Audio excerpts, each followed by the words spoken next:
it's a psych ops battle on the border. Ukraine this week posted this video, a show of force. Its troops on training exercises near Belarus. Russia released this video of its fighter jets training with the Belarus Air Force. Ukraine's military says at least 10,000 Russian troops are positioned in Belarus, potentially staging for another northern invasion, not only on Kyiv, but also the supply lines that run Western weapons into Ukraine from Poland. This time a year ago, a massive Russian military buildup in Belarus presaged Putin's February 24th invasion and the Russian attack aimed at taking the capital. I'm standing on Ukraine's northern border with Belarus, and we're told that there are Belarusian troops on the other side of this river that can see us right now. On February 24th, Ukraine's military blew up this bridge over the Dnipro River, and that denied Russian tanks a direct route to get to central Kyiv. That forced the Russians to attempt a run on Kyiv from the east through the city's suburbs, where they inflicted some of the worst atrocities of the war. But the invasion stalled, and Ukrainian fighters destroyed Russian tanks, forcing a retreat. As the anniversary approaches, Ukraine is building up its defenses in the north. In the dense forests that are along the border with Belarus, Ukraine's military and border guard service have built this vast network of trenches. Now, none of this existed a year ago when the Russians first invaded. They're hoping that should the Russians want a do-over and try to come through here, that this time they'll be better prepared.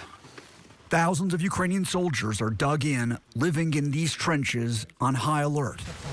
An officer with the Border Guard Service who goes by Serhiy says, "We've not ruled out there will be an attack. On February 24th, we did not expect an invasion, so now we're trained to be ready.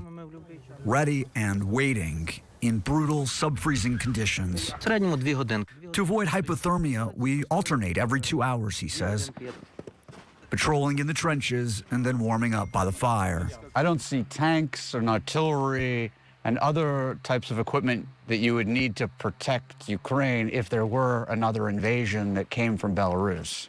We have everything, but it's hidden, says Serhiy. Along the 6,000-mile border, Ukrainian forces use drones as an early warning system.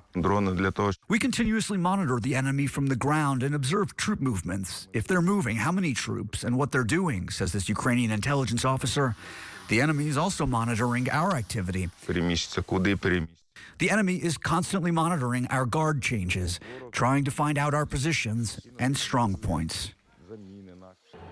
To be sure, it appears Putin prioritizes the taking of territory in the eastern Donbass region, but military analysts say that forcing Ukraine's outmanned and outgunned forces to divert resources to the northern border could help Russia achieve victories to mark their invasion's one-year anniversary. Chance? Jason, it just seems like this punishing winter. We saw you in the trenches. They're on high alert, sub-freezing temps. And now we learned today that Starlink admitted it is throttling Ukraine's use of technology to guide its drones, which the country says it's relying on. How real is that threat of a new offensive from Russia? Well, Chance, it seems very real. Officials here in Kyiv estimate Russia's forces now total more than 300,000. And think about it, that's more than Putin amassed ahead of the invasion a year ago. That said, the Pentagon assesses that most of these troops are poorly trained, they're ill-equipped, and Ukrainian intelligence is saying that they expect the Kremlin to draft even more people as Russia tries to really stretch Ukrainian forces across a growing battlefront. Even here in the capital, where it's been relatively quiet of late, people are bracing for what Putin may have planned, Chance. It's such a dichotomy. Some of this is high-tech, and some of it is just manpower and trying to wear people out. In the meantime, we did get word that President Zelensky is issuing new warnings to a neighbor. Oh, that's right. He told the European Union today that he himself called the president of Moldova to inform her that Ukrainian intelligence had intercepted what he described as a detailed Russian plan to destroy Moldovan democracy and to establish Russian control over that country.